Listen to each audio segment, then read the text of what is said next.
SharePoint. OneDrive's great, but there's going to be a lot of files in all of your working areas in your Teams and SharePoint sites. None of these capabilities work right in Teams and SharePoint, but there's a little bit of a workaround, because today I could use these capabilities for files stored in Teams and in SharePoint. But how can we do that?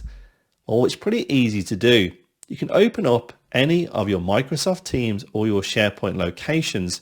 For example, clicking into the quick access on the left hand side opens up one of my Microsoft Teams areas I'm working with, which is powered by SharePoint.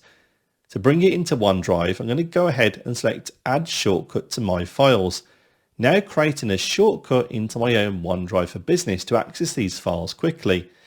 Now with that done, I can go into My Files on the left hand side, and we now see a shortcut to that location, another one we created earlier. By left clicking into them, we now see all of these documents stored inside of Teams and SharePoint.